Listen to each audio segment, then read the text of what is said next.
Salam sejahtera. Mai sini, mai sini, mai sini. Dekat-dekat, yang jauh mari dekat, yang dekat mari rapat. Aku nak beritahu kamu semua, aku nak cerita kepada kamu semua, terutamanya orang-orang yang masih tak faham-faham lagi tentang subsidi minyak diesel. Ramai orang walaun-walaun, bukan saja walaun-walaun, orang kampung, orang bandar, orang kaya, orang miskin, orang berpelajaran, orang tak berpelajaran, jadi bingung. Ada juga yang berpelajaran jadi bingung, dipengaruhi, dimomokkan, bahkan diracuni pemikiran mereka dengan perkara yang tak tepat. Ada yang marah, kononnya kerajaan sekarang stupid, kerajaan sekarang kononnya tidak tahu mengurus.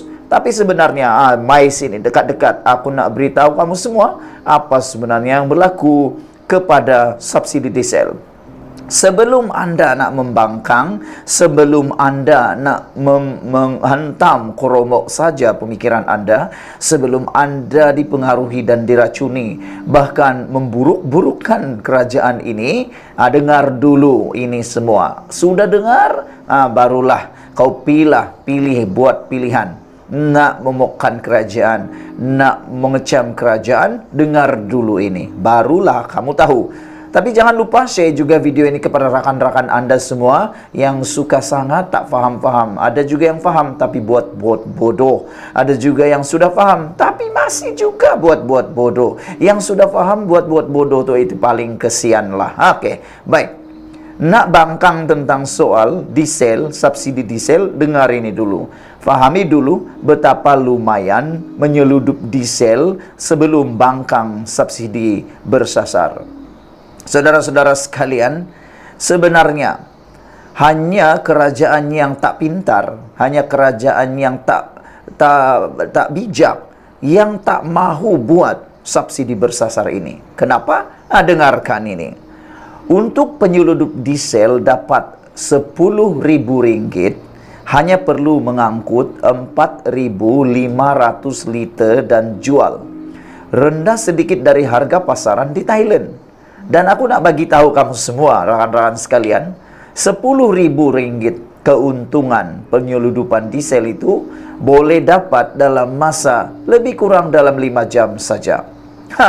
Mudah nak dapat menyeludup diesel di sempadan Thailand. Itu yang dibuat oleh penyeludup diesel di sempadan itu. Mereka hanya perlu 4.500 liter dan jual rendah sikit saja, mereka sudah untung di Thailand. Kerana beza harga diesel di Malaysia dan di Thailand ialah sekitar lebih kurang 106%. Tinggi kan? Harga diesel di Malaysia hanya RM2.15 seliter. Di Thailand, harga diesel seliter RM4.45.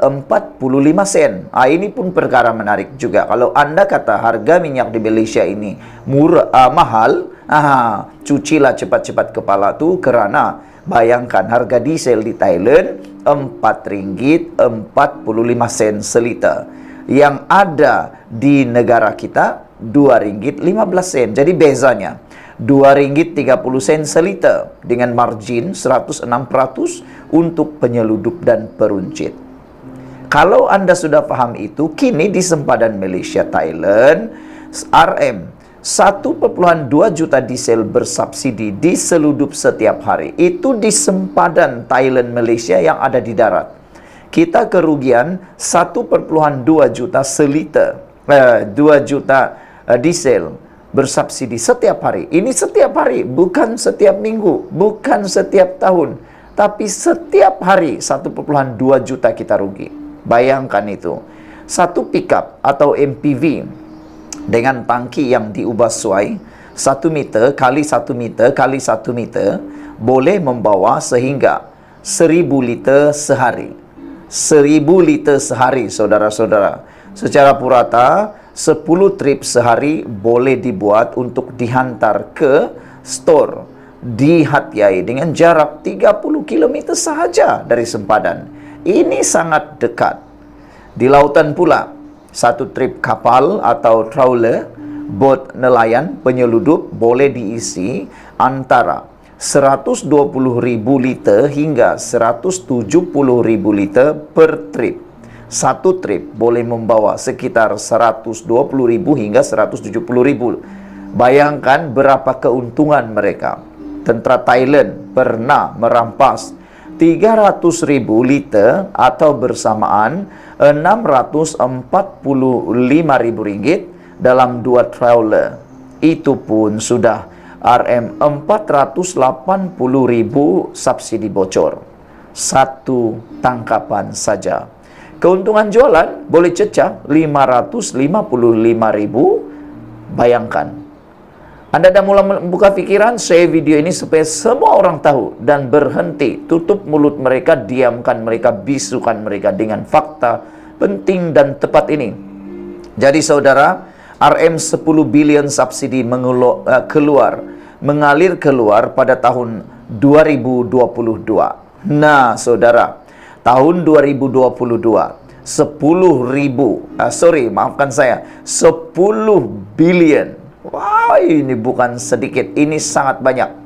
Pada tahun 2022, 10 bilion ringgit subsidi mengalir keluar.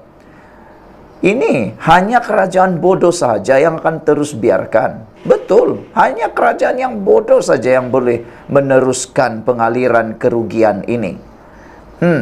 Bagus 10 bilion subsidi itu disalurkan, digunakan untuk kebajikan rakyat. 10 bilion ringgit itu boleh membangunkan sebuah bandar kecil, sebuah pekan, dan paling penting membina berapakah sekolah hospital. Bayangkan, tahun 2022, 10 bilion. Hal ini jadi parah dalam 15 tahun terakhir. Banyaklah sebabnya. Ada isu kawalan, isu penguatkuasaan, isu integriti, dan lain-lain lagi. Persoalan yang paling panas dan paling penting ialah yang sibuknya pembangkang, tutusnya Perikatan Nasional, khususnya Perikatan Nasional, kononnya nak membangkang subsidi bersasar ini. Kita nak tanya mereka lah, adakah pembangkang, yaitu Perikatan Nasional, yang dianggotai PAS, Bersatu, Gerakan, dan lain-lain, tidak tahu hal ini? Adakah mereka tidak tahu hal ini? Jawapannya mudah. Tahulah, tahu.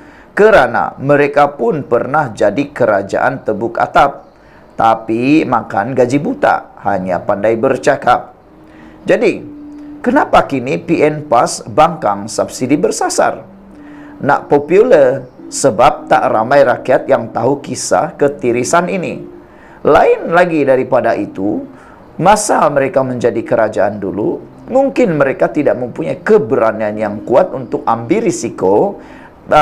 Isu tidak popular seperti ini dibuat. Anwar Ibrahim sanggup ambil risiko. Kerajaan Madani, kerajaan perpaduan hari ini sanggup ambil risiko semata-mata untuk mahu mendapatkan uang yang banyak itu untuk rakyat.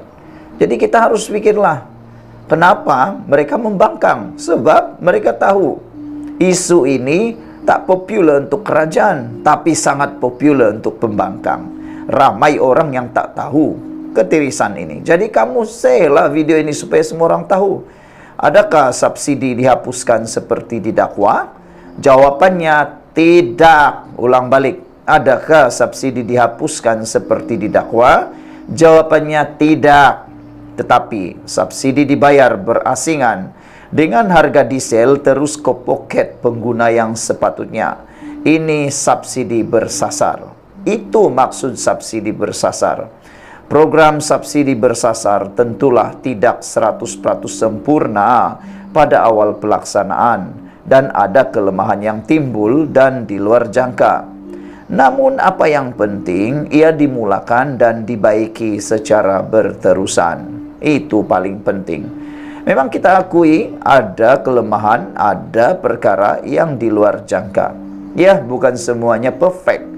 Terutamanya baru memulakan. Tapi sekurang-kurangnya ia sudah dimulakan dan akan dibaiki dari masa ke semasa. Jadi saudara, berhentilah Anda membangkang, berhentilah Anda bercakap kalau Anda belum faham lagi. betapa lumayan seluduk diesel sebelum bangkang subsidi bersasar itu. Share video ini, jangan lupa tinggalkan komen Anda, dan paling penting Anda sebarkan kepada kawan-kawan kamu yang masih cakap tentang isu subsidi ini. Kita jumpa lagi, bye-bye.